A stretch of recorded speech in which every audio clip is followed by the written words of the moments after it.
Hi guys, welcome.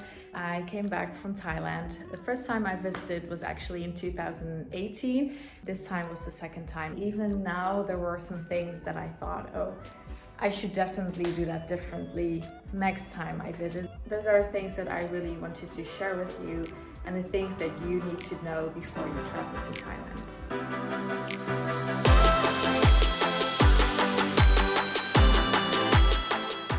Okay, the first one I want to cover shortly is your visa.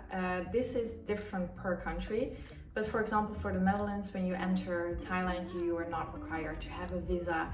You can just stay in the country for 30 days. Check out your visa.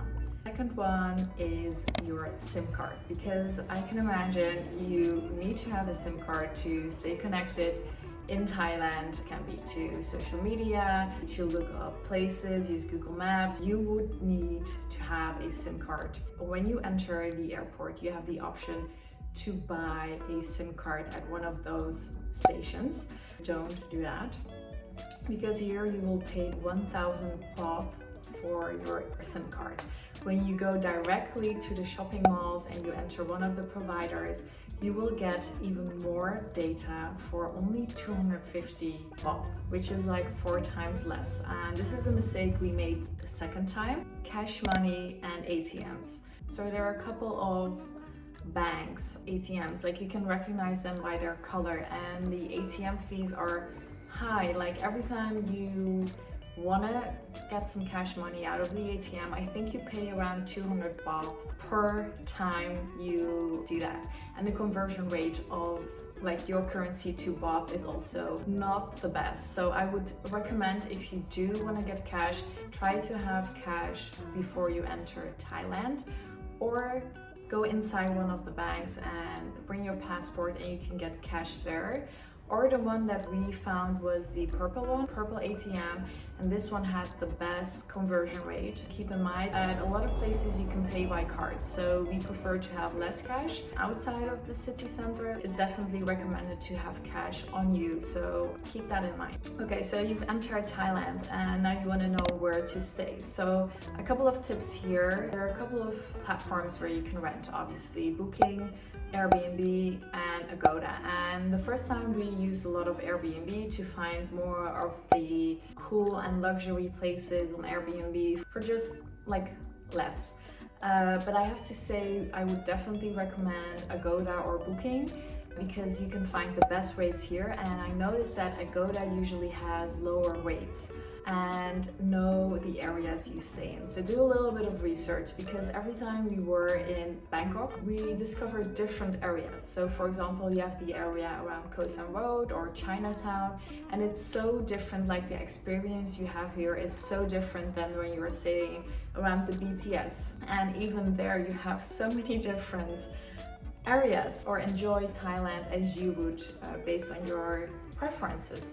So I would suggest to do a little bit of research, what you're into and the type of vacation you want to have. So are you a solo traveler? Where should you be? Or do you prefer more luxury places? What areas should you stay in? Keep that in mind.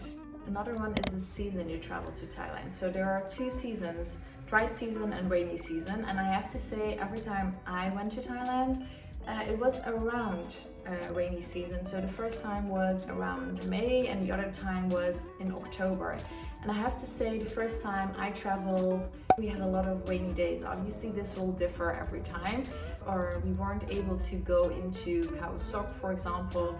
So if you have some requirements or things on your bucket list that you really want to do in Thailand, be aware of the season you traveled into. But I do have to say, I really like my experience, even though it was rainy season, because there are a couple of elements, right? So it's cheaper, so there are more things you can find for an affordable price. It's less busy, and I have to say, it doesn't always rain, so it really depends, and if you're lucky or not, I would say. Let's say you enter Thailand and you wanna go to different places. Like, what is the best way for transportation? So in Thailand, mainly also in bigger cities such as Bangkok, obviously, you can use a couple of transportation methods. This can be the bus, taking the local bus, which is, I would say, such an experience. It is really interesting to also get in the local areas. I don't think you will see a lot of foreigners in buses. I recommend doing that once, but it's extremely hot. So another way is taking the BTS or metro. It is in one area, so it can be that you need to combine this. But I do like the BTS because it's super fast and it's also air conditioned. Okay, so another one is renting scooters, because in Thailand you can rent scooters and it's usually a couple of 100 baht per day.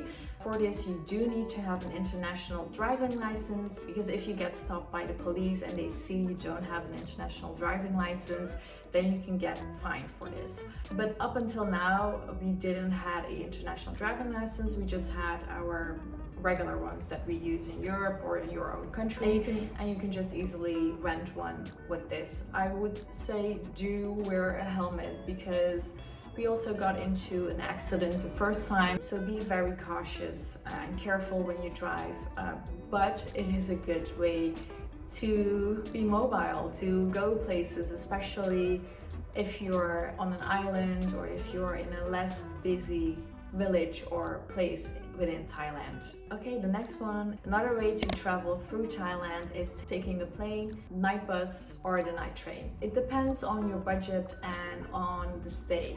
So the period you're staying in Thailand, we prefer to take the plane to go from Bangkok to, for example, Chiang Mai or to Phuket, etc. The flight is just 1 hour. I would say it is also fairly cheap to take a domestic flight.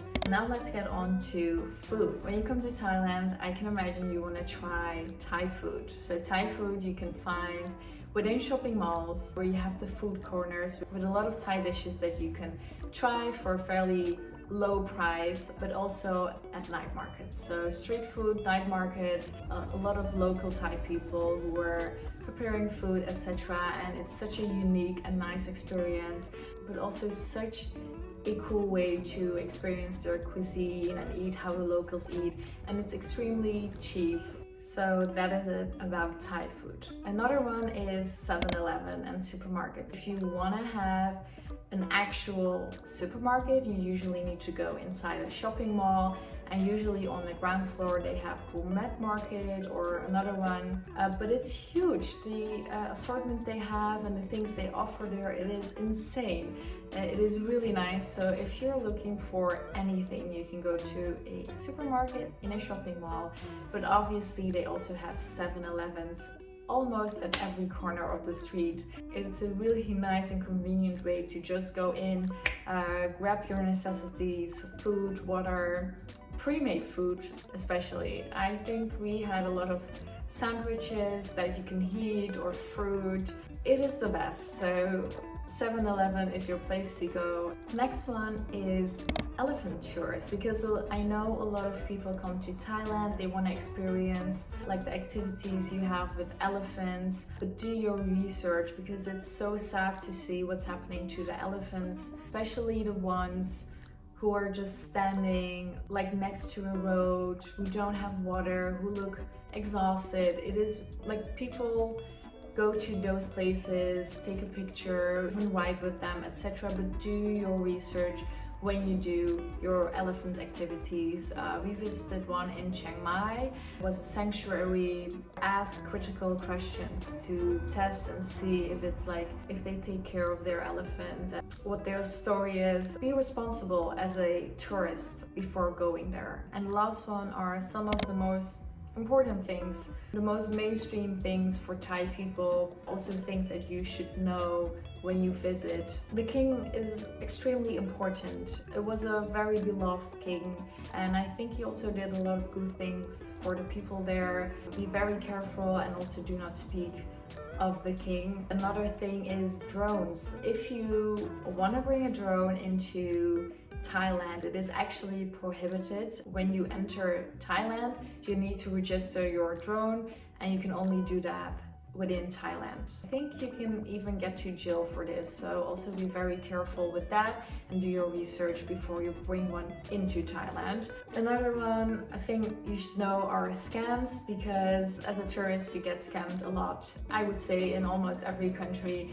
but also in Thailand. And one of the scams that I heard of and also experienced is that usually when you're around temples, they will offer you to bring you around in their own car for a much cheaper price, but eventually it will cost you more, so also be careful with that, or just don't be naive. And another one are plugs, and usually what I do is just I bring like a plug myself, and then I also bring a extension cord, so I only need to have one plug that they use in Thailand, and with the extension cord I can use my regular European plugs. So that is one that is super handy, and I really want to give that to you as a tip, because nowadays we have a lot of electronic devices that we need to charge, and if you only have one plug or you need to buy many of them, it's not handy, especially if you're traveling. Okay, so these were all the things that you need to know before visiting to Thailand, things that really helped me and also think of before going.